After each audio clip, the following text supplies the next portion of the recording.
आपला वडसाकृत पंचायत समिती एटापल्लीचा आहे। पूर्ण आमच्या ग्रामपंचायत पाहाल तर पूर्ण क्रॅक झालेला आहे।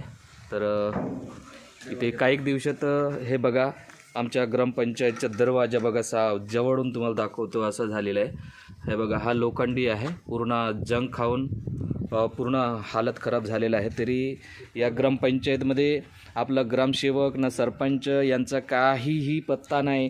आणि हे बघा वरच्या हे पूर्ण सरिया दिसत आहेत आणि पूर्ण असा याचा म्हणजे खूप परिस्थिती गंभीर झालेली आहे। म्हणजे हा पडू शकते, जाणा येणारा माणसाला डोक्यावर लागू शकते असा परिस्थिती आपला हा वडसाकृत ग्रामपंचायतमध्ये झालेली आहे। तर आपण आतमध्ये पण बघूया, इथं सुनसान झालेली आहे पूर्ण।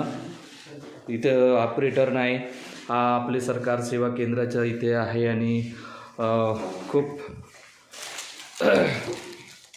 आतमध्ये जर जाऊन बघितलं तर अशा पद्धतीचे आहे ना। इथं काहीच नाही, आज शुक्रवार आहे, इथे लोक नाही, आपला ग्रामपंचायतमध्ये ग्रामसेवक नाही, सरपंच नाही, बिलकुल सुनसान आहे, इथं कोणीच हजर नाही आहे।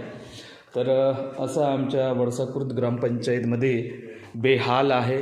लोकांच्या डॉक्युमेंट्ससाठी वगैरे जर आलो तर बिलकुल वेळेवर काम होत नाही।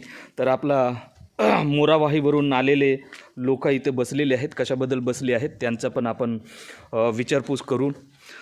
सर, तुम्ही इथे आपल्या ग्रामपंचायतमध्ये कसं काय आलं? विवाह नोंदणी प्रमाणपत्रासाठी। तर किती दिवसापासून येत आहात? 1 वर्ष झालं आहे ते। 1 वर्ष झालं आहे, पण तुम्हाला म्हणजे तो प्रमाणपत्र मिळालंच नाही? नाही।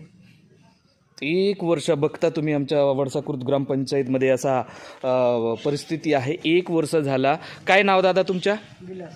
विलास दुग्गा यांनी 1 वर्ष झाला तरी यांचा जो कोणत्या डॉक्युमेंट्स म्हटल्या? हा, विवाह नोंदणी प्रमाणपत्र ग्रामपंचायतमध्ये तुम्ही विवाह नोंद केलेले आहेत? केलेलं आहे, पण नाही का ते दुसरं प्रमाणपत्र म्हणजे देत नाही आहेत, ऑनलाईन प्रमाणपत्र। हे बघा अशी परिस्थिती आहे, यांना विवाह नोंदणी प्रमाणपत्रासाठी 1 वर्ष ये जा करत आहे, तरी ते ग्रामसेवक नसल्याने यांना विवाह प्रमाणपत्र मिळत नाही आहे। आणि दादा तुमच्या काय प्रॉब्लेम? नमुना 8 पाहिजे। नमुना 8 तुम्ही किती दिवसापासून? 3 दिवस होत आहे। 3 दिवस होत आहे, तरी तुम्हाला पण नमुना 8 मिळत नाही आहे। म्हणजे आपला ग्रामपंचायतमध्ये खूप असा परिस्थिती आहे की लोक ये जा करत आहेत डॉक्युमेंटसाठी, तरी इथे ग्रामसेवक आणि ऑपरेटर नसल्या